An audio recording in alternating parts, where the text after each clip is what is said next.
आज हम class second में सब्जेक्ट हिंदी पढ़ेंगे और हिंदी में आज हम पढ़ेंगे पाठ 8 तितली और कली के क्वेश्चन आंसर्स। पिछले वाली वीडियो में मैंने आपको तितली और कली की पोयम सुनाई थी, है ना। आपको रीड भी करवाई थी मैंने और आपको बताई थी कि तितली जो है कली के पास कैसे गई थी और उसको बोला था कि आप जब उठती हो या आप जब जाती हो तो पूरे संसार में या पूरे सब आप अपनी क्या फैला देती हो, खुशबू फैला देती हो, है ना। किसने बोला था? तितली ने कली को बोला था। तो अब तुम जाग के और मेरे साथ खेलो, है ना। और आप जब उठोगी तो सारी आपकी जो खुशबू है सब दूर आपकी महक जो है फैल जाएगी।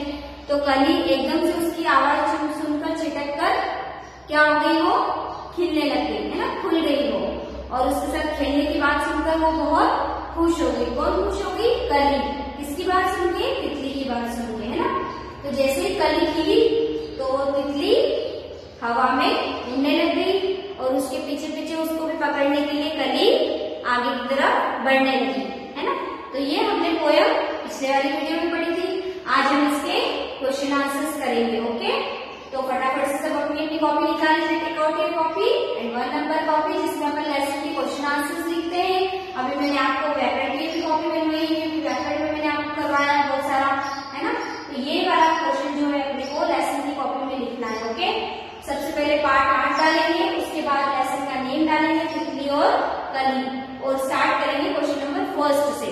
तो जिसके पास बुक है उसमें बुक में उनको क्वेश्चन मिल जाएंगे, जिसके पास नहीं है तो वो बोर्ड पर से करके भी क्वेश्चन लिख सकते हैं, ओके। तो पेज नंबर आपको 47 पर ये मिलेगा। ऊपर की एक्सरसाइज है, ठीक है। तितली कली के पास क्यों गई थी? तो उसका उत्तर मैंने यहाँ लिख के दिया है आपको। तितली के पास उसे जगाकर उसके साथ खेलने गई थी। क्यों गई थी कली के पास में तितली? क्योंकि उसको जगाना था उसको, है ना।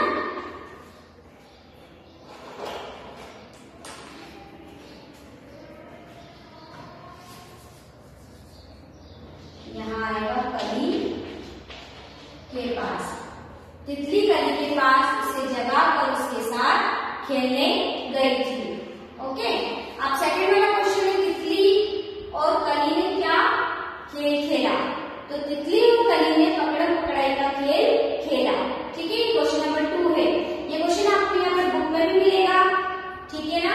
उसके बाद में फिर आपको ये आंसर इसके नीचे मैंने लिख के दिया है। फिर क्वेश्चन नंबर 3 है।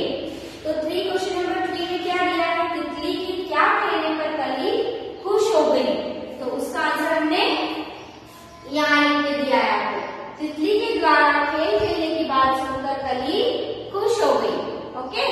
अब क्वेश्चन नंबर 4 है। तितली कली के पास कब गई होगी? तो यहाँ पर आपको 3 ऑप्शन दिए गए, सुबह, दोपहर और शाम। अब इन तीनों में से आपको किसी एक पर ही राइट का टिक लगाना है आपको। तो आप किस पर लगाएंगे? सुबह पर, क्योंकि तितली कब जाती है? सुबह में ही जाती है ना। चलो उसके बाद क्वेश्चन नंबर 5, तुमने समय का अंदाजा कैसे लगाया? जब सुबह होती, सुबह में जब तितली गई थी, यहाँ पर आपसे पूछा गया तितली कली के पास कब गई? तो सुबह में थी। तो सुबह का अंदाजा कैसे लगाया हमने समय का अंदाजा पशु पक्षी के जागने, सूरज के निकलने और फूलों के खिलने से लगाया है। कैसे लगाया हमने समय का अंदाजा? पशु पक्षी के जागने, सूरज के निकलने और फूलों के खिलने से लगाया है ना। तो ये क्वेश्चन आंसर्स थे आपके question number 2, question number 1, question number 2, question number 3 और क्वेश्चन नंबर 4 और क्वेश्चन नंबर 5। तो ये सारे क्वेश्चन आपको कहाँ पर लिखने हैं? 1 नंबर कॉपी में, जो आपकी लेसन की कॉपी है ना उसी में लिखनी है आपको। आपको ये व्याकरण की कॉपी में नहीं लिखना है। आप व्याकरण की कॉपी अलग बनाएंगे और क्वेश्चन आंसर्स की कॉपी अलग बनाएंगे। तो ये बुक की मैंने 2 एक्सरसाइज आपको करवाई है आज, 1 नंबर और 2 नंबर। अब इसके नीचे की जो एक्सरसाइज है मैं आपको आगे वाले वीडियो में करवाऊंगी। तब तक आप ये लिखिए अच्छे से, राइट प्रॉपरली, और उसके बाद में इसको लर्न करिए, है ना। एक बार आप CW में लिख लेंगे, उसके बाद आप HW में इसको लिख के याद कर सकते हैं, है ना। और बोल के भी याद कर सकते हैं, लेकिन बोलोगे तो सही, लेकिन आपको लिखना भी आना चाहिए। अगर आप लिखेंगे नहीं तो अपनी लिखने की प्रैक्टिस नहीं होगी, राइटिंग अच्छी नहीं होगी अपनी, और स्पीड नहीं बढ़ेगी, है ना। तो इसलिए आपको लिखना भी है और बोलना भी है। और बुक की रीडिंग आपको रोज करनी है, लेसन की, पोएम की, सभी की रीडिंग आपको